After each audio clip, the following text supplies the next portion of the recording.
ठीक है।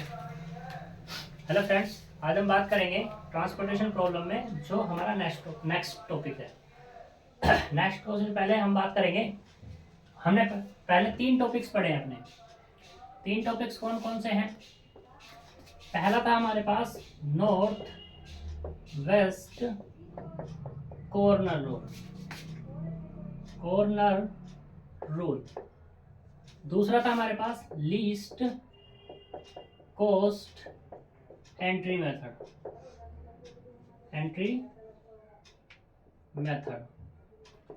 तीसरा था हमारे पास वोगल अप्रोक्सीमेशन, जिसको शॉर्ट में VAM भी बोला जाता है। इन तीनों से हमने जो सॉल्यूशन निकाला था वो निकाला था इनिशियल बेसिक फिजिबल सॉल्यूशन। ठीक है, इनके अपने अपने टाइप्स थे, अपने अपने तरीके से वर्क कर रहे थे। आज जो हम बात करने जा रहे हैं इनिशियल बेसिक फिजिबल सॉल्यूशन तक तो हम आएंगे ही आएंगे। ठीक है, क्योंकि हमें निकालना क्या है, ऑप्टिमल सॉल्यूशन चाहिए अब हमें। और ऑप्टिमल सॉल्यूशन की मैंने डेफिनेशन पहले ही बताई थी कि ऑप्टिमल सॉल्यूशन क्या है, जो हमारे पास इनिशियल बेसिक फिजिबल को मिनिमाइज कर दे, वो क्या कहलाएगा हमारा ऑप्टिमल सॉल्यूशन। मिनिमाइज मतलब कि उसकी कम से कम वैल्यू। जैसे मान लो हमारे पास, हम एग्जाम्पल लेके बात कर रहे थे कि एग्जाम्पल से क्या आ रहा था हमारे पास, हमने जब पहले से निकाला था तो 102 हमारा एक आंसर आया, फिर आया था हमारा 83 और फिर आया हमारा 80। ठीक है, ये हमारे पास आंसर आए थे। अब हम जो बात करेंगे, क्या हमें देखना होगा उसी क्वेश्चंस के, मैं तो उसी क्वेश्चन पे बात करूंगा, मैं इसलिए बात करूंगा क्योंकि मुझे तो ये लिंक करना है। 3 मेथड से हमारे 3 मेथड आंसर आए थे, तो अब मैं उस देखूंगा इस ऑप्टिमल से कि क्या ये इससे भी कम जा सकता है। तो यही हमें बात करनी है। तो उसके लिए क्या करना पड़ेगा, मुझे पहले initial basic feasible solution find करना पड़ेगा, और initial basic feasible solution find करने के बाद फिर हम ऑप्टिमलिटी टेस्ट लगाएंगे और फिर देखेंगे कि हमारा ऑप्टिमल हुआ या नहीं हुआ, यानी कि सॉल्यूशन जो हमारा था इनसे कम आया या नहीं आया। फिर दूसरी चीज बात करेंगे कि भाई हम जो ऑप्टिमल सॉल्यूशन लगाएंगे तो हमें इनिशियल बेसिक फिजिबल सॉल्यूशन आना पड़ेगा। तो हम बात करेंगे हाँ बिल्कुल, इनिशियल बेसिक फिजिबल सॉल्यूशन हमें फाइंड करना पड़ेगा, और उन्हीं तीनों मेथड से हम फाइंड करेंगे। वो तुम्हारी मर्जी है कि तुम इससे फाइंड करो, इससे फाइंड करो या इससे फाइंड करो। 3 मेथड हमने बता चुके हैं, तीनों में से किसी से भी तुम फाइंड कर सकते हो।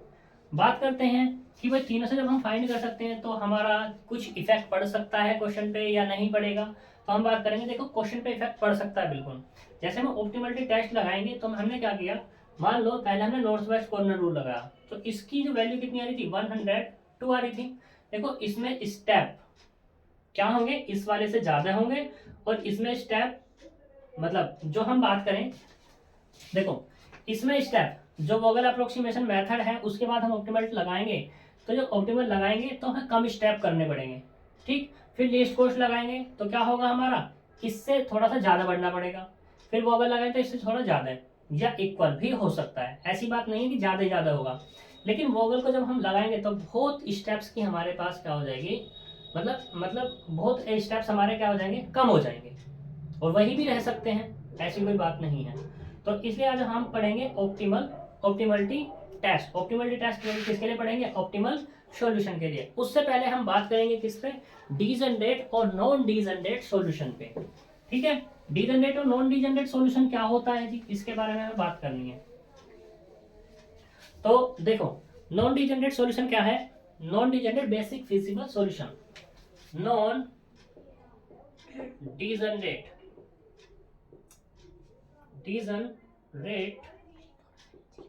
Basic feasible solution.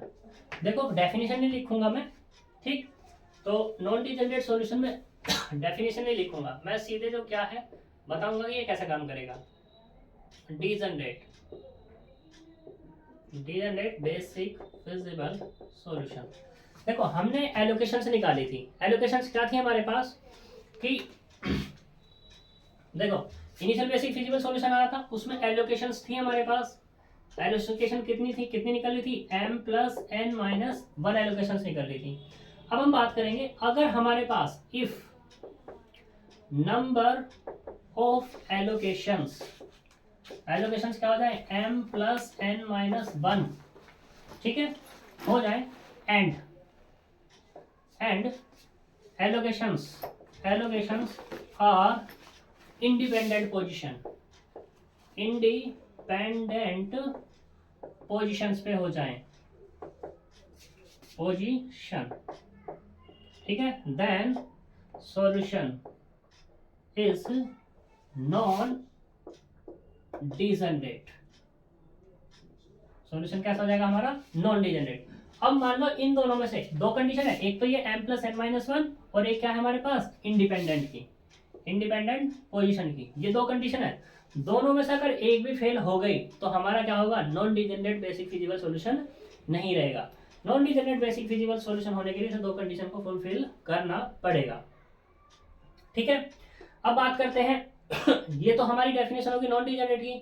फिर m plus n minus one तुम एलोकेशन देख ही चुके हो, बात है किसकी, इंडिपेंडेंट पोजीशंस की। एलोकेशन क्या होनी चाहिए, इंडिपेंडेंट पोजीशन। तो हम बात करेंगे इंडिपेंडेंट पोजीशन का मतलब ये है कि तुम, हमारे पास क्या है, लूप, हमारे पास ये जो मैट्रिक्स होगी, इस मैट्रिक्स के अंदर लूप नहीं बनना चाहिए। क्या नहीं होना चाहिए, लूप नहीं बनना चाहिए। किसका, किसका लूप नहीं बनना चाहिए, जो हमारे पास एलोकेशंस है उनका, ठीक है। लूप के बारे में बताएंगे हम अभी, क्या है ये लूप, ठीक है। तो लूप नहीं बनना चाहिए। अगर हमारे पास लूप बन गया तो इंडिपेंडेंट पोजीशन आएगी, डिपेंडेंट पोजीशन आएगी।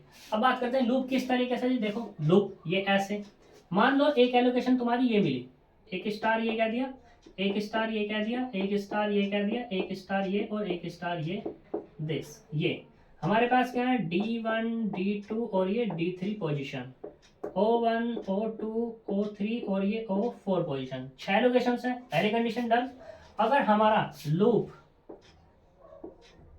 इस तरीके से, लूप मतलब ये, मतलब एक लूप से मतलब इस तरीके से कह सकते हैं कि जो हमारा, जिस सेल से हम चले हैं, इस सेल से अगर हम चले हैं, घूमकर उसी सेल पर अगर हम आ गए तो लूप बन जाएगा। अगर जिस सेल से हम चले हैं उस पर घूमकर नहीं आए तो लूप नहीं बनेगा। लूप नहीं बना तो इंडिपेंडेंट पोजीशन, और लूप बन गया तो डिपेंडेंट पोजीशन, ठीक है। अब बात करते हैं कि ये भाई लूप क्या हुआ है, ये भी तुम्हें पता नहीं होगा, ठीक है। तो लूप के बारे में बात करते हैं कि भाई लूप है क्या। तो देखो लूप जो है हमारे पास, लूप बनाने के लिए मुझे क्या चाहिए, एटलीस्ट 4 सेल चाहिए। 4 सेल से हमारा लूप बनेगा। 4 सेल से मतलब, 4 सेल मतलब कुछ इस तरीके से, जैसे हम मान लेते हैं कि ये मेरे पास एक ट्रांसपोर्टेशन है, ठीक है। तो ये है सही। तो मैंने यहाँ पे एक 1 1 ये लिया, ठीक। लूप बनाना है मुझे, लूप बनाने के लिए एक मैंने ये ले लिया, कितना 1 3, एक ये ले लिया कितना 3 3, ये 3 4 हो गया। फिर यहाँ पे कितना आएगा, ये वाला, ये आएगा 3 4 नहीं होगा, ये 4 3 होगा, 4 3, ये वाला 4 1, ठीक। और यहाँ पे कितना आ गया 2 1। 6 एलोकेशन होनी चाहिए थी, क्योंकि हमारे पास 3 रो है और 4 क्या है, सॉरी 4 कॉलम है, 4 रो है और 3 क्या है हमारे पास, कॉलम। तो कितनी एलोकेशन आएंगे हमारे पास, 6। तो 6 एलोकेशन ऑलरेडी बनी हुई है यहाँ पर, ठीक है। अब देखते हैं इंडिपेंडेंट पोजीशन। तो हम चले यहाँ से चले, फिर इसके पास गए, फिर ये यहाँ पे गया, फिर इससे यहाँ गया, फिर इससे कहाँ गया, ये, और फिर ये, और फिर ये, उसी पोजीशन पे आ गया। तो ये क्या हो गया, यहाँ पर लूप बन गया। क्या हो गया, लूप बन गया, ठीक है। यानी कि जो हमारे पास क्या होगी, जो पॉजिटिव एलोकेशन है, डिपेंडेंस एलोकेशन होगी। कैसी हो गई, डिपेंडेंट एलोकेशन हो गई। दूसरा नो लूप, लूप कब नहीं बनेगा, तो लूप देख लो भैया, ऐसे नहीं बनेगा, इस तरीके से अगर हो जाए तो, मान लो तुम्हारे पास कुछ इस तरीके से हो जाए, ये क्या होगा 1 1, ये क्या हो जाए 1, ये कितना कह दूं 2 2, ये वाला 3 3, और ये वाला कितना 4 1, यहाँ पे क्या कह दो, ये 3 1 कह दो, और ये कह दो, चलो 2 3, 3 एलोकेशन आ गए हमारे पास। मान लो हम क्या चल रहे हैं, यहाँ से हम चले, क्या चले, यहाँ से चले, फिर यहाँ पे चले गए, या ऐसा करो, चलो इसको हटा दो, यहाँ से फिर हम यहाँ चले गए, फिर हम कहाँ गए, यहाँ से यहाँ, यहाँ से फिर क्या होगा इस एलोकेशन पर, क्या ये एलोकेशन जाकर इसी एलोकेशन पे मिल रही है? नहीं है, डायरेक्टली तो नहीं मिल रही, मिलाने को तो मिला देंगे, ऐसा गए और फिर ऐसे चलेंगे, लॉजिक चले गए, लेकिन डायरेक्टली एलोकेशंस के थ्रू नहीं गए, तो क्या हो जाएगा यहाँ पर ये नॉट लूप, यानी कि अब यहाँ पे लूप नहीं बना, और जब लूप यही नहीं बना तो इसका मतलब क्या जाएगा, जो एलोकेशंस हैं वो क्या होगी, इंडिपेंडेंट पोजीशन पे होगी, और इंडिपेंडेंट पोजीशंस पे होंगे और ये कंडीशन डन होगी तो क्या होगा, non degenerate basic feasible solution हो जाएगा। यहाँ तक कोई प्रॉब्लम है? ठीक है, जब कोई प्रॉब्लम नहीं, इतनी बात क्लियर। अब आप इससे आगे बात करते हैं किसकी, ऑप्टिमल सॉल्यूशन की, और ऑप्टिमल सॉल्यूशन के लिए क्या है, ऑप्टिमल सॉल्यूशन तुम्हारा तभी निकलेगा जब पहले क्या होगा, तुम्हारा इनिशियल बेसिक फिजिबल सॉल्यूशन अगर फाइंड होगा तो ही तुम्हारा ऑप्टिमल सॉल्यूशन एग्जिस्ट होगा, अदरवाइज नहीं होगा। ठीक है, अब बात करते हैं इनिशियल बेसिक फिजिबल सॉल्यूशन की, कि इनिशियल बेसिक फिजिबल सॉल्यूशन हमारा क्या हमेशा एग्जिस्ट होगा या नहीं होगा? तो देखो ये हो भी सकता और नहीं भी। पहले अभी जो हम बात कर रहे हैं होने वाली बात कर रहे हैं, ठीक है, नहीं होने वाली हम नेक्स्ट में बात करेंगे। ठीक है, तो अभी इनिशियल बेसिक फिजिबल सॉल्यूशन, उसके बाद ऑप्टिमल अटैच लगाकर ऑप्टिमल सॉल्यूशन हम क्या करेंगे, फाइंड करेंगे। उसका हमारा क्या है, एक मेथड है। ठीक है, तो मेथड क्या है उसके बारे में बात करेंगे अभी। देखो हम बात करते हैं किसकी, नॉन डिजेनरेट। अगर क्वेश्चन हमारा ये बनता है कि भाई non degenerate basic feasible solution की कहाँ पर हमें जरूरत पड़ी, तो देखो non degenerate basic feasible solution की जरूरत वहाँ पड़ी हमें ऑप्टिमल सॉल्यूशन फाइंड करने के लिए। अब तुम सोच रहे होगे भाई ऑप्टिमल सॉल्यूशन कैसे इस तरीके से फाइंड होगा। देखो हमने डेफिनेशन में लिखा है non degenerate basic feasible solution वो होगा जब एलोकेशन क्या होंगी, m+n-1 होगी, और दूसरा क्या होगा, पोजीशन कैसी हो जाए तुम्हारे पास, इंडिपेंडेंट पोजीशन हो जाए। ठीक है, इंडिपेंडेंट क्या हो जाए, पोजीशन हो जाए, तो हमारा क्या हो जाएगा, non degenerate basic feasible solution हो जाएगा। दूसरा मैं तुमसे ये कह रहा हूँ ऑप्टिमल सॉल्यूशन तभी निकलेगा जब इनिशियल बेसिक फिजिबल सॉल्यूशन निकलेगा, और इनिशियल बेसिक फिजिबल सॉल्यूशन किस कब निकलेगा, जब ये एलोकेशंस होंगे हमारे पास तभी तो निकलेगा। तीसरा केस ये है कि इंडिपेंडेंट पोजीशन, हमने 3 मेथड किए हैं, उन 3 मेथड में इनिशियल बेसिक फिजिबल सॉल्यूशन निकला है, और तीनों में ही जो पोजीशन आएगी एलोकेशंस की वो इंडिपेंडेंट पोजीशन होगी। अब इससे एक रिजल्ट ये निकलता है कि जो हमारे पास 3 मेथड है उन 3 मेथड से हमेशा क्या निकलेगा, पोजीशन एलोकेशंस क्या होगी, इंडिपेंडेंट होगी। इंडिपेंडेंट से मतलब क्या होगा कि लूप कभी भी नहीं बनाएंगे।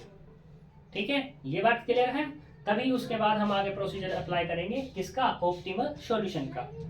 अब ऑप्टिमल सॉल्यूशन की बात आती है कि ऑप्टिमल सॉल्यूशन कैसा होगा, किस तरीके से होगा, इसके बारे में बात करते हैं। तो इसे हम रफ करते हैं। ठीक है,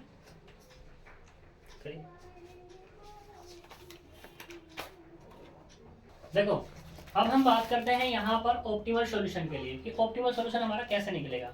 तो ऑप्टिमल सॉल्यूशन निकालने के लिए उससे पहले देखो हमारे पास क्या है कि हमने कोई भी मेथड लगाया, मेथड लगाने के बाद क्या हुआ, मान लो ये है तुम्हारे पास, ठीक है, इसमें सेल आ गई, एक यहाँ आ गई, यहाँ आ गई, यहाँ आ गई, यहाँ मतलब कहीं भी, कुल मिला के 6 तुम्हारी सेल आ गई। तो क्या होगा, यहाँ पे ए आई और ये वाला क्या होगा, बीच है, और ये तुम्हारे पास है ही चीज। ठीक है, तो इसमें बात करेंगे। अब हमें क्या करना है, ऑप्टिमल सॉल्यूशन बताना है। तो ऑप्टिमल सॉल्यूशन बताने के लिए हम फाइंड करेंगे यहाँ पर क्या, फाइंड करेंगे यू आई एंड वी जे। ठीक है, एंड दूसरा फाइंड करेंगे हम क्या, डी आई जे। अब डी आई जे की जरूरत कहाँ पड़ी, या ऐसे कह दो डी आई जे हमें क्या करना है, फाइंड करना है। तो कुछ डी आई जे पे 3 कंडीशंस होंगी। 3 कंडीशन क्या है कि if dij greater 0 then solution is optimal and unique। Solution कैसा होगा हमारे पास, ऑप्टिमल होगा और यूनिक होगा। दूसरा केस क्या है कि if dij greater than equals to 0 then solution is optimal तो होगा एंड अल्टरनेटिव एग्जिस्ट, यानी कि दूसरा सॉल्यूशन भी इसका हो सकता है। तीसरा केस क्या है कि if d i j less than 0 then solution does not optimal, तब सॉल्यूशन कैसा नहीं होगा हमारा, ऑप्टिमल नहीं होगा। यहां तक बात क्लियर है, 3 टॉपिक।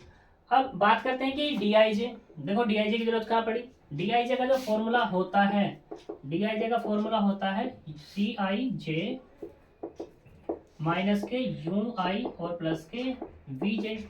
अब यू आई और वी जे मैंने ये कहा था कि फाइंड करने यू आई वी जे, वो इसलिए ही फाइंड करने क्योंकि कुछ डी आई जे फाइंड होगा, और डी आई जे फाइंड तब होगा जब सी आई जे में से माइनस करोगे किसको, यू आई प्लस वी जे को। सी आई जे तुम्हारे पास ऑलरेडी एग्जिस्ट होगा, बस तुम्हें क्या करना है, u i plus v j find करने हैं। और जब ये सारी चीजें फाइंड हो जाएंगी तो एक सेल में कुछ इस तरीके से लिखी जाएंगी।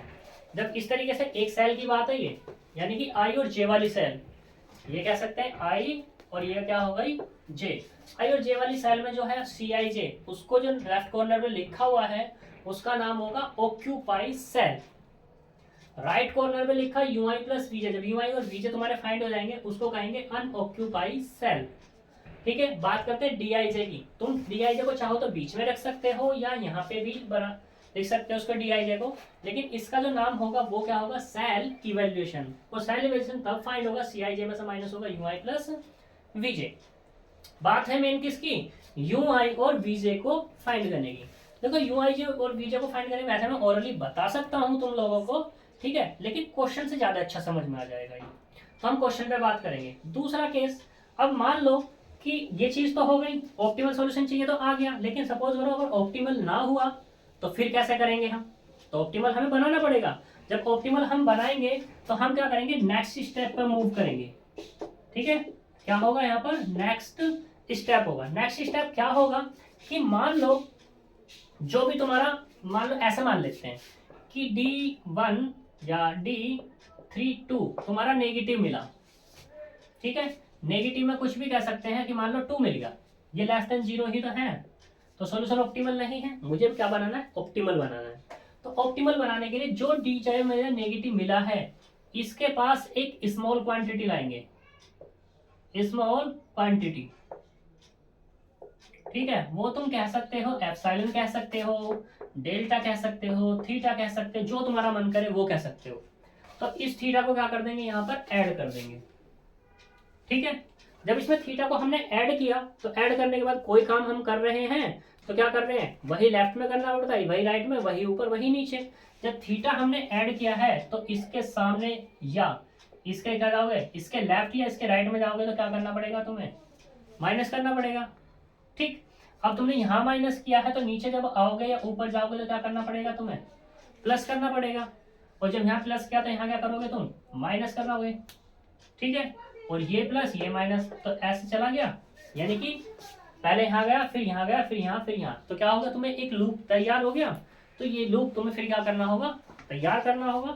तैयार करने के बाद लूप, तो तुम्हें एक फॉर्मूला लगाओगे, कौन सा, मिनिमम ऑफ थीटा माइनस जो भी चीज दी हुई हो, मान लो 2 आ गया, ये 2 ही था, और कुछ भी चीज हो यहाँ पर, तो ये बराबर किसके पुट करोगे, 0 के। इस ब्रैकेट के अंदर जो भी मिनिमम होगा, मान लो मैंने यही कह दिया कि थीटा माइनस 2 ही मिनिमम है सबसे, तो यहाँ से क्या हो जाएगा, थीटा की क्या हो जाएगी, वैल्यू फाइंड हो जाएगी। और जब थीटा की वैल्यू फाइंड हो जाएगी तो जो हमारे पास ट्रांसपोर्टेशन प्रॉब्लम है उसमें उसको यूज करते चले जाएंगे और फिर से यही प्रोसीजर करके देखेंगे। ठीक है, तो ये क्वेश्चन से हम बात करेंगे। क्वेश्चन सारी चीज क्लियर कर देगा। देखो बच्चों, यहाँ पे क्या होगा, क्वेश्चन तुम्हारा इसी तरीके से रहेगा, solve the following transportation problem. या तो ये तुम्हें लिखा आ जाए कि solve the following transportation problem, तो तुम्हारी मर्जी है तुम इसको किससे करते हो, नॉर्थ वेस्ट से करते हो वहीं छोड़ देते हो, या ऑप्टिमल से मतलब लीस्ट कॉस्ट से करते हो उससे करते हो, बबल से करते हो, या ऑप्टिमल सॉल्यूशन इसका फाइंड करते हो। लेकिन मैं तुमसे कहूंगा कि अगर ये क्वेश्चन तुम्हारा आता है 15 नंबर में, तो तुम इसका क्या निकाल के आना, ऑप्टिमल सॉल्यूशन ही फाइंड करके आना। ठीक है, क्योंकि वो पूछ रहा है 15 मार्क्स में, और 15 मार्क्स तुम्हें ऐसे थोड़ी ना दे देगा वो। ठीक है, और अगर मान लो सपोज करो 3 में आता है या 7.5 में आता है, तो 7.5 में भी कोशिश करना ऑप्टिमल सॉल्यूशन को ही देने की। 3 में आता है तो तुम्हारा मर्जी है, तुम कोई सा दो, ऑप्टिमल सॉल्यूशन दो या तीनों मेथड वो लगाओ। लेकिन ये क्वेश्चन आता है और कहता है फाइंड द ऑप्टिमल सॉल्यूशन। अब ये आए 3 नंबर में आए या 7.5 में आए या 15 नंबर में आए, तो निकालना ऑप्टिमल सॉल्यूशन ही है। अब इस पर कोई चॉइस नहीं है तुम्हारी। दूसरा अगर मान लो ये आता है और 15 नंबर में क्वेश्चन आ गया, ठीक है, तो कोई बच्चा कुछ भी निकाल लिया, वो फिर बाद में मेरे अकॉर्डिंग मिलने तो 15 के 15 ही मार्क्स चाहिए, क्योंकि उसमें ऐसा कुछ लिखा हुआ नहीं है, ठीक। लेकिन फिर वहां पे क्या करता है, जो चेक करने वाले के ऊपर डिपेंड कर जाता है चीजें। मैं अगर चेक करूंगा तो मैं तो भैया इसके 15 ही नंबर दूंगा, क्योंकि करे कोई से भी, क्योंकि मैंने यहाँ पे मेंशन नहीं किया हुआ कि ये क्या करना है, ऑप्टिमल सॉल्यूशन फाइंड करना है या नहीं करना है। अब वो बच्चे के ऊपर डिपेंड है, ठीक है ना। अब कोई यूँ सोचने लगे 15 नंबर में कि समझ लो अपना, ऐसे कैसे समझ लेंगे, घर की सरकार थोड़ी ना है अपनी, ठीक है। तो ये चीजें हैं, ऑप्टिमल सॉल्यूशन आएगा मेंशन हुआ हुआ तो फिर तो करना ही पड़ेगा। अब हम बात करते हैं सॉल्यूशन पे। देखो सॉल्यूशन, इसका सॉल्यूशन हम ऑप्टिमल सॉल्यूशन हमें फाइंड करना है। ऑप्टिमल सॉल्यूशन फाइंड करने के लिए हम बात करेंगे बाय वोगल अप्रोक्सीमेशन मेथड पे बात करने वाले हैं, ठीक है। वोगल अप्रोक्सीमेशन, क्योंकि मुझे ऑप्टिमल सॉल्यूशन चाहिए। मैं लगा तो नॉर्थ वेस्ट भी सकता हूँ, ठीक है, लेकिन मैं तो अपनी सुविधा के अनुसार काम करूंगा। जैसे मैंने तुम्हें बताया, अगर मैं नॉर्थ वेस्ट कॉर्नर रूल लगाऊंगा तो मेरे कम से कम 2 से 3 स्टेप बढ़ेंगे, ठीक है ना। तो इसलिए मैं वोगल लगाऊंगा, वोगल से मेरे स्टेप्स कम हो जाएंगे। और ये मैक्सिमम केस होता है, स्टेप्स तुम्हारे कम ही करता है वोगल अप्रोक्सीमेशन मेथड। अगर तुम ऑप्टिमल सॉल्यूशन फाइंड करोगे तो तुम नॉर्थ वेस्ट कॉर्नर लगाओगे तो कम से कम 2 स्टेप एक्स्ट्रा होंगे तुम्हारे, लेकिन अगर तुम वोगल लगाओगे तो स्टेप कम हो जाएंगे तुम्हारे, ठीक है ना। तुम इसका घर ट्राई करना, जो मैंने तुम्हें बताई है, तुम नॉर्थ वेस्ट से करना, मैं वोगल से करके दिखाता हूँ क्वेश्चन को। तो वोगल से हम करेंगे तो देखो, कल हमने अलग अलग टेबल बना करके क्वेश्चन को किया। एक चीज और बात बता दूं, जो हमने अब तक कल तक मतलब प्रीवियस तक जो हम अलग अलग टेबल पे काम कर रहे थे, तो तुम अलग अलग टेबल पे भी काम करके दिखा सकते हो, और एक जो मैं करके दिखा रहा हूँ शॉर्ट तरीके से, उस पर भी काम कर सकते हो, नंबर पूरे मिलेंगे, ठीक है ना। तो देखो यहाँ पर ये हमने क्या करा, अपनी मैट्रिक्स को उठा दिया। तो ये कितना अपने पास, D1 D2 D3, O1 O2 O3 O4, left corner पे लिख लो 2 7 4 3 3 1 5 4 7 1 6 और ये 2, ये 5 ये 8 ये 7 ये 14 ये 7 ये 9 और ये वाला 18। ये क्या होगा तुम्हारे पास बीजे, और ये वाला क्या होगा तुम्हारे पास ए। हम क्या अप्लाई करते हैं, वोगल अप्रोक्सीमेशन मेथड अप्लाई करते हैं। तो क्या निकालनी होगी मुझे, पेनल्टी यानी कि PI, और ये वाला क्या होगा तुम्हारे पास PG। तो देखो PI निकालने का वही तरीका फिर से रिपीट कर रहा हूँ मैं। पहले रो में चलते हैं तो P1 निकालते हैं। तो रो में सबसे मिनिमम 2 है, उससे जस्ट मैक्सिमम कौन है 4। तो 4 में से किसको माइनस करेंगे 2 को, तो कितना मिल जाएगा 2। ऐसे ही मिनिमम 1 जस्ट मैक्सिमम 3, तो कितना मिलेगा 2। यहाँ पे कितना है, ये 4 और ये वाला 5, तो कितना 1, और ये 2 ये 1, तो कितना 1। ऐसे इसमें बात करें 1 2 1 3 4 1 1 2 1, मैक्सिमम कौन है 2 है, और 2 जगह दिया हुआ है, तुम्हारी मर्जी, यहाँ पे एंटर करो या यहाँ पे एंटर करो, ठीक। तो हम क्या हुए, इस वाली रो में एंटर हुए। इस रो में देखेंगे कि कौन सा हमारा क्या है मिनिमम है, मिनिमम कॉस्ट कहाँ है। तो मिनिमम कॉस्ट कहाँ है, यहाँ पर O1 D1 में। फिर इसमें देखेंगे रिक्वायरमेंट 5 है और अवेलेबिलिटी कितनी है, सॉरी अवेलेबिलिटी 5 है, रिक्वायरमेंट कितनी है 7। जो मिनिमम होगा उसको यहाँ रख लेंगे, यानी कि अवेलेबिलिटी यानी कि 5 यहाँ पे आया, तो यहाँ पे कितना मिला 0, और ये वाला कितना मिल गया भाई साहब 2, ठीक। तो अब क्या हुआ, यानी कि A1 पूरा खत्म हो गया। जब A1 खत्म हुआ तो इसको क्या कर दो, यहाँ पर ये 2 ही तो बचा, तो यहाँ पे क्या कर देते हैं इसको कैंसिल,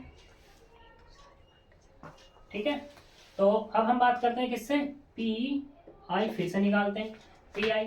तो PI जब निकालेंगे तो क्या होगा यहाँ पर, और ये वाला फिर से PJ। देखो ये वाली तो खत्म ही होगी, तो ऐसी है तो इनको ऐसे ही कर दो 2 1 और ये 1, कॉलम पे इफेक्ट पड़ सकता है। तो 1 3 कितना हो गया 2, 4 3 1 और 1 2 1। ये 2 तुम्हारी मर्जी। तो हम इसी में एंटर होते हैं। मुझे एंटर होने का मैं कुछ बताना चाह रहा हूँ, इसलिए मैं इसी में एंटर हो रहा हूँ। मैं इसी तरीके से प्रीवियस ऐसा किया था वैसे ही कर रहा हूँ मैं इसको क्वेश्चन। ठीक है, तो मैक्स मिनिमम कौन 1। तो यहाँ पे कितना आएगा ये वाला 8, क्योंकि ये मिनिमम है और ये क्या है मैक्सिमम। तो कितना बचा 10। तो अब की बार O2 खत्म।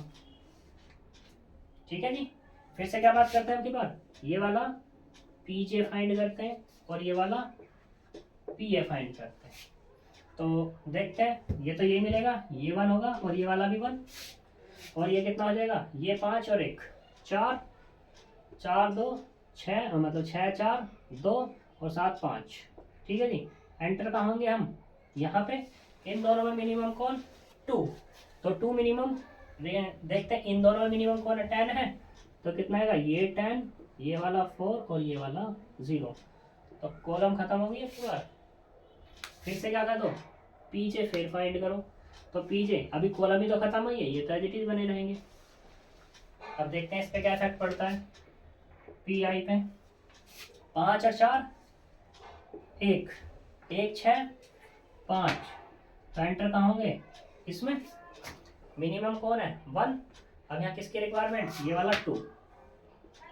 तो ये कितना हो गया 0 और ये वाला कितना 2। ये खत्म। फिर से पेनल्टी इसी की निकलेगी। तो इन दोनों में मिनिमम ढूंढ लो कौन सा है बस। तो कौन सा हो जाएगा मिनिमम 4। यहाँ पे कितना 7, ये 7 ये 0 ये 2, फिर से ये 2 ये 0 और ये 0। यहाँ तक कोई प्रॉब्लम है, तो प्रॉब्लम नहीं है तो देख लेते हैं मेरे साथ।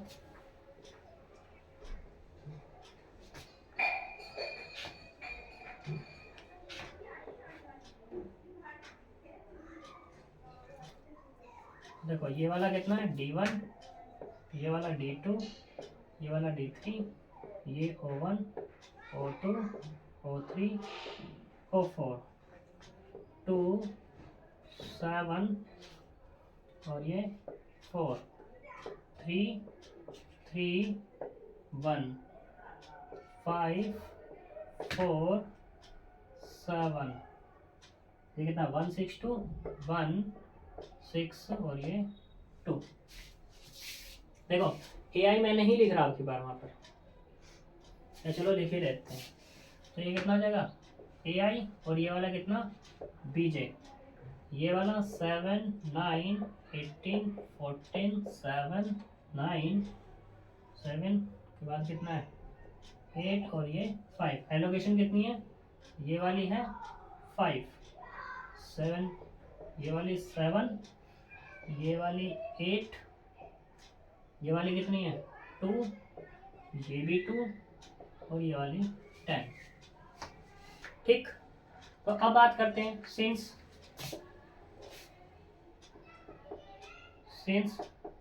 टोटल नंबर ऑफ एलोकेशन वो बराबर कितनी होगी 6 बराबर किसके है m प्लस n माइनस 1 के हैं। ठीक है, जब ये बराबर 1 के हो गया अपना, कोई दिक्कत नहीं है यहाँ पे। तो मतलब क्या हुआ, मतलब यही तो हुआ कि basic feasible solution exist. The basic feasible solution exist हो गया। और वो क्या है कि x1 1 बराबर कितना 5, x2 3 बराबर कितना 8, x3 2 बराबर 7, x4 1 बराबर 2, x4 2 बराबर 2 और x4 3 बराबर कितना है 10। तो यहाँ पर टोटल मिनिमम को शॉर्ट में लिखा हुआ है बच्चों, कभी ये क्या होगी जी स्पेलिंग नहीं आती। ठीक है, टोटल मिनिमम कॉस्ट मल्टीप्लाई करो कितना आएगा 2 into 5 plus 1 into 8 plus 4 into 7 plus 2 into 1 plus 6 into 2 और प्लस के 2 इंटू 10। वैसे तो हमने पहले प्रीवियस कर चुका है, तो डायरेक्टली हम लिख देते हैं कितना था ये 80 रुपीज़ था। ठीक है जी, यहाँ तक कोई प्रॉब्लम। तो ये तो अभी तो तुम्हारा कौन सा निकला है बेसिक फिजिबल सॉल्यूशन निकला है, इनिशियल बेसिक फिजिबल सॉल्यूशन। ठीक, लेकिन मुझे चाहिए कैसा, ऑप्टिमल सॉल्यूशन। और ऑप्टिमल सॉल्यूशन के लिए मैंने तुम्हें क्या बताया, पहले से नॉन डिजेनरेट होना पड़ेगा, और नॉन डिजेनरेट तो ये ऑलरेडी है। देखो टोटल नंबर ऑफ एलोकेशन कितनी होगी, 6 होगी। कितनी, 6, 1 2 3 4 5 6। फिर मैंने कहा था कि लूप नहीं बनना चाहिए। कैसा लूप बन रहा है, कहीं से कोई भी पकड़ लो, चाहे इसको पकड़ो चाहे इसको पकड़ो, बाद में घूम के इसी पे नहीं आ सकते तुम। तो यहाँ पे क्या हो गया, कैसा हो गया, ये क्या हो गया, non degenerate basic feasible solution exist हो गया। अब मुझे चाहिए ऑप्टिमल सॉल्यूशन। तो ऑप्टिमल सॉल्यूशन के लिए क्या चाहिए मुझे चाहिए ui और vj। फिर इसके बाद क्या चाहिएगा मुझे, dij। ठीक है, cij तो ऑलरेडी ये है तो सही, cij ये cij तो है सारे के सारे। कोस्ट cij क्या है, कोस्ट ही तो है। तो ये चीज ui और vj और ये dij। तो मतलब क्या हो जाएगा तुम्हारा, ui और vj फाइंड करना है। तो देखते हैं ऐसा फाइंड करते हैं। ठीक, तो देखो करते हैं जी फाइंड। इस टेबल को दोबारा कॉपी करो, ध्यान से सुनना है, और इसको d1 d2 d3 o1 o2 o3 o4, ये वाला 2, ये वाला 7, ये 4 3 3 1 5 4 7 1 6 और ये 2। एलोकेशन क्या बनी हुई है हमारे पास, ये है 5, ये वाली कितनी है 8, ये वाली कितनी है 7, ये कितनी है 2, ये भी 2 और ये 10। जब अब यहाँ पर मुझे ui और vj फाइंड करना है, तो bj और aij की जगह, aij की जगह तो लिख लो ui और इसकी जगह लिख लो भैया vj। कैसे फाइंड करना, ध्यान से सुनना और ध्यान से देखना। इस पूरी की पूरी ट्रांसपोर्टेशन प्रॉब्लम में मैक्सिमम एलोकेशन कितनी हो सकती है, एक ही रो में या एक ही कॉलम में, या तो 4 हो सकती हैं या 3 हो सकती हैं, एक ही रो या एक ही कॉलम में। ठीक है, तो मुझे मैक्सिमम ढूंढना है उससे हट करके। चलो वो चीज़ हटाओ, कंफ्यूज हो जाओगे नहीं। तो इसमें देखो पूरी की पूरी ट्रांसपोर्टेशन प्रॉब्लम में मैक्सिमम एलोकेशन किस रो में या किस कॉलम में बनी हुई है। तो मैं बात करूंगा R4 में 3 एलोकेशंस बनी हुई हैं, 1 2 3, ये एलोकेशन ही तो है हमारी। ठीक है, तो जिसमें भी तुम्हें क्या हो जाए, मैक्सिमम मिल जाए। अब मान लो ये तो क्या है, ये क्या हो जाएगा u1 u2 u3 u4 ही तो है ये क्या है भाई तुम्हारे, ये u1 है, ये u2 है, ये u3 है, ये u4 है, और ये क्या हो जाएगा, ये v1 हो जाएगा, ये v2 हो जाएगा, ये v3 हो जाएगा। तो u4 में तुम्हें मिल रहा है मैक्सिमम, जिसमें मैक्सिमम मिल रहा है उसी के सामने उसको 0 कर दो। यानी कि इसका मतलब क्या हो गया, u4 तुम्हारा क्या हो गया, 0 हो गया। जब 0 हो जाएगा तो इसके सामने बढ़ो। एलोकेशंस कहाँ बनी हुई है, यहाँ पे बनी हुई है। इस एलोकेशंस की कॉस्ट कितनी है 1। इस कॉस्ट को इसमें से माइनस कर दो, 1 में से 1 को माइनस कर दो इस कॉस्ट में से। यानी कि 1 में से तुम माइनस करोगे तो कितना आएगा, 1 ही तो आएगा। फिर ऐसे दूसरे वाली में, इसमें भी एलोकेशन बनी है, 6 में से 0 को माइनस करोगे कितना आएगा, 6 आएगा।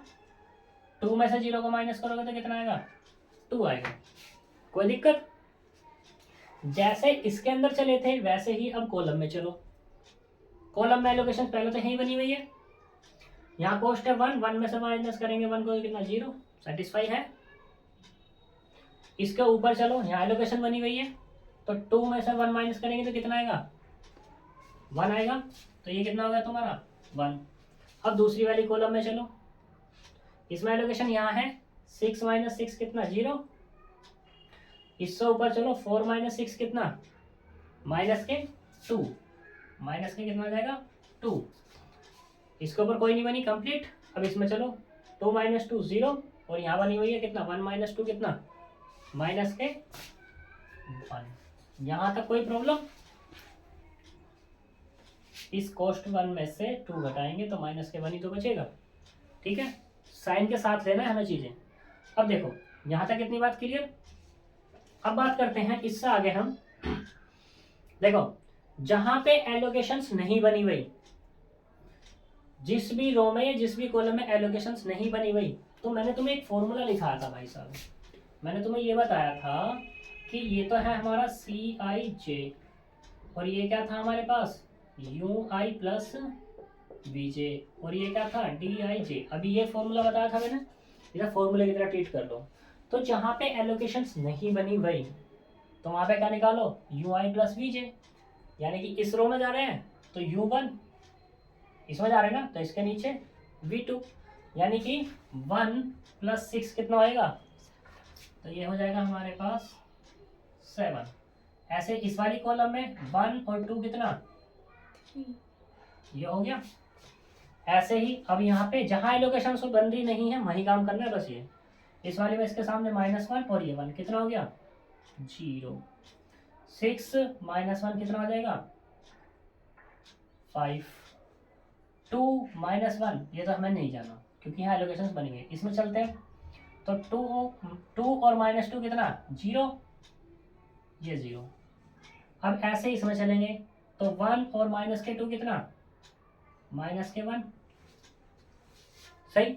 डी आई जे का मैंने तुम्हें फॉर्मूला बताया था कितना सी आई जे माइनस के यू आई और प्लस के कितना वी जे, यानी कि 7 में से 7 जाएंगे तो कितना 0, 4 में से 3 जाएंगे तो कितना 1, 3 में से 0 गए 3, 3 - 5 यानी कि -2, और ये 5 - 1 कितना 6, 7 - 0 यानी कि 7।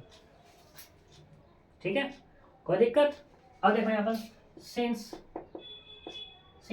ये क्या है, ये नेगेटिव बन रहा है ना ये वाला, यानी कि d2 बराबर -2 <0, then optimal solution does not exist, यानी कि ऑप्टिमल सॉल्यूशन एग्जिस्ट नहीं है। ठीक है, अब नहीं है तो क्या करना है मुझे, इसको ऑप्टिमल सॉल्यूशन में लाना है। नाउ मेकिंग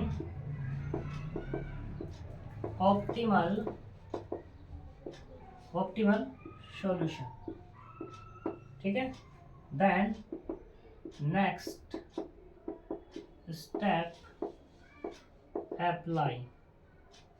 ठीक है, तो यहाँ पे क्या करेंगे, नाउ वी पुट d2 या सेल 2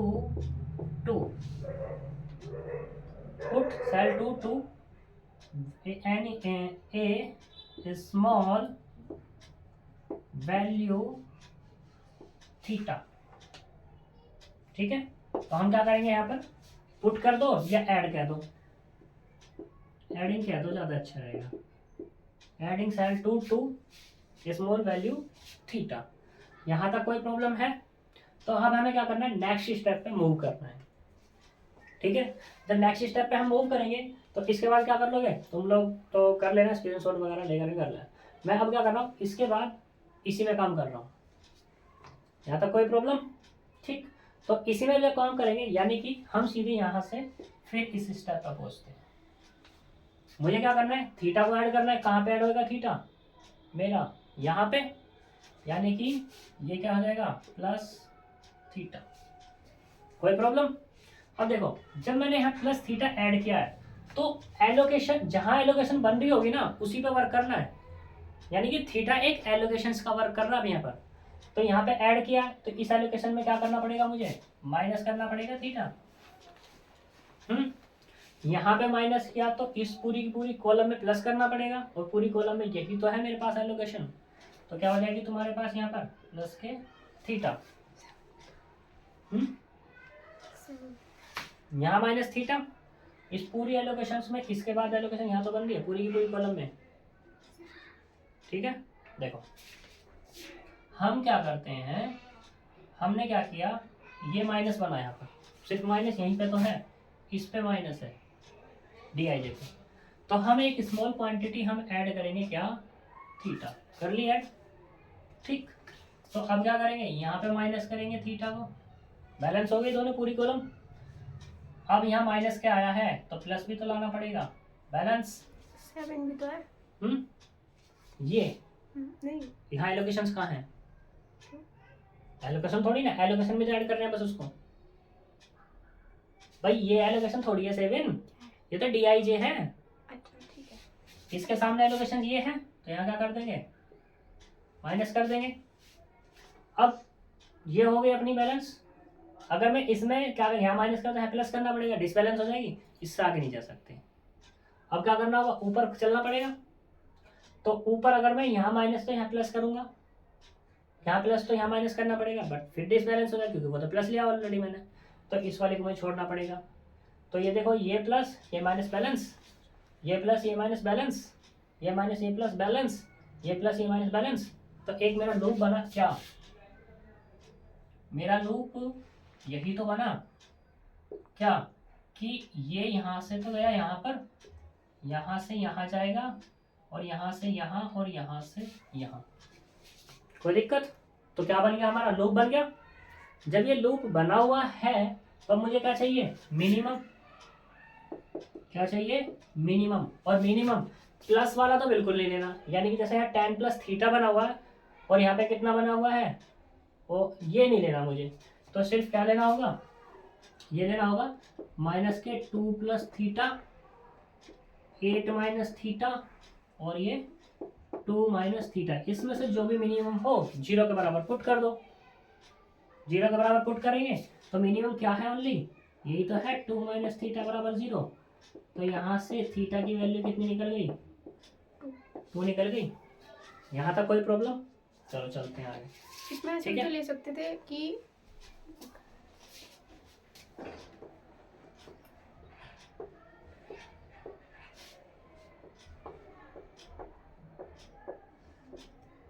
देखो अब हमें क्या है, यहाँ पे हमने क्या निकाल लिया, थीटा की वैल्यू निकाल ली। अब थीटा की वैल्यू को यूज करो जहां जहां एलोकेशंस हैं। तो एलोकेशंस कहाँ है हमारी, एक तो यहाँ, यहाँ, यहाँ और यहाँ। तो बात करते हैं, पहले जो 2 पे है वो तो 5 एज इट इज आ जाएगी अपनी, यानी कि ये तो 5 अपनी अब हो गई एज इट इज एलोकेशन, ठीक। फिर बात करते हैं यहाँ पे थीटा, ठीक, एलोकेशन है थीटा, तो थीटा बराबर कितना निकला मेरा, 2। तो यहाँ से क्या आ जाएगा अब हमारे पास, ये हो जाएगा 2, एलोकेशन अब बनेगी हमारी यहाँ। आई बात समझ में। अब क्योंकि थीटा है तो 8 माइनस 2, यानी कि एलोकेशन में से थीटा की वैल्यू माइनस होगी, तो कितना मिलेगा वहां पर, ये मिलेगा 6। अब क्योंकि यहाँ पर ऐड हो रहा है तो ये कितना हो जाएगा, 12। यहाँ पे माइनस हो रहा था, यहाँ से एलोकेशन खत्म, ठीक है। 2 माइनस 2 0 ही आएगा, यानी कि एलोकेशन से नहीं रही यहाँ पर, और यहाँ पे 2 रह जाएगा अपना, ये वाला क्या हो गया 2। इसमें 7 में हम कोई छेड़खानी नहीं की क्योंकि थीटा नहीं है हमारे पर, तो 7 होगा हमारा एज इट इज, ठीक है। 7 क्या होगा हमारा, फिर से एज इट इज हो जाएगा। यहाँ तक कोई प्रॉब्लम। हमारी 7 एलोकेशन कैसे बन गई थी, 7 तो ऑलरेडी है पहले ही, नहीं बनाना छोड़ो, कैसा है ये वो मैं बनाना बता चुका हूँ। ये 7 है अपने पास, ठीक है। तो ये 7 एज इट इज यहाँ पे। अब फिर से इसमें वही केस, हमें क्या करना होगा, यू आई और वी जे फाइंड करना है।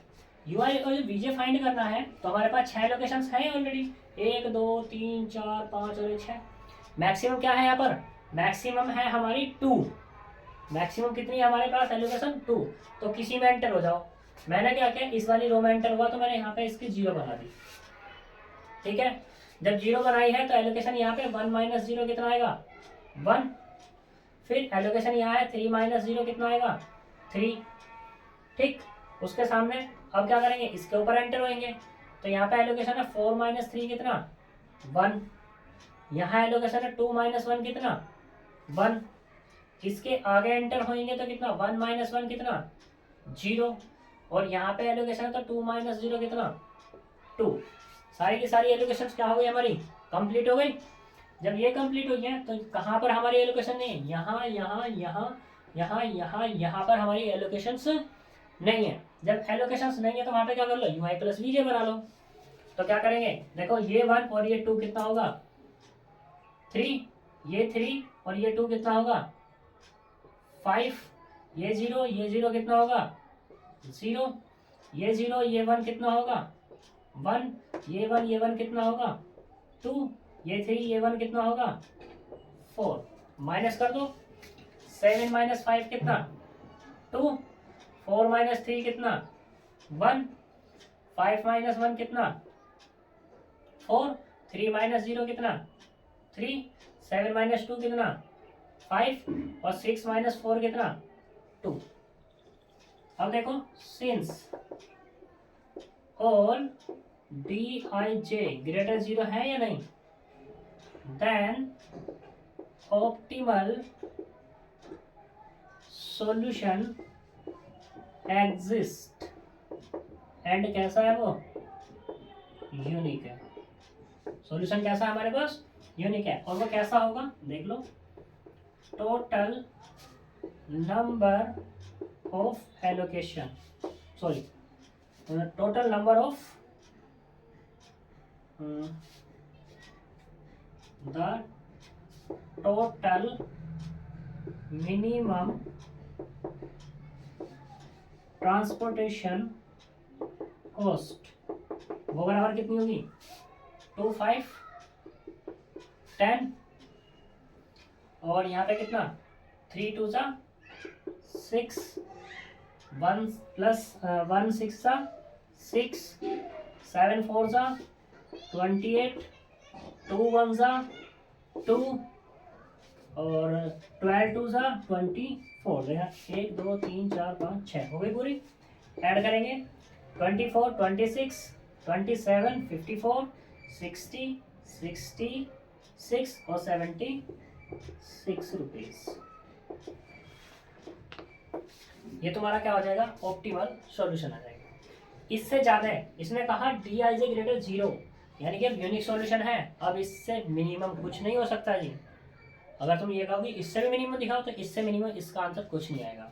तो अब हमारे पास क्या हो गए, 4 मेथड हो गए, ठीक है। और चारों मेथड से ही आंसर कितना आ रहा है, डिफरेंट आ रहा है।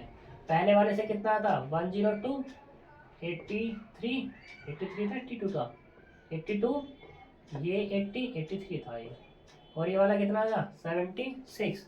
तो optimal method is best method, यानी कि Modi method is best method. Optimal solution को मॉडिफाइड मेथड भी बोलते हैं और मोदी मेथड भी बोलते हैं, मोदी मॉडिफाइड मेथड, ठीक है, वो भी नाम है उसका।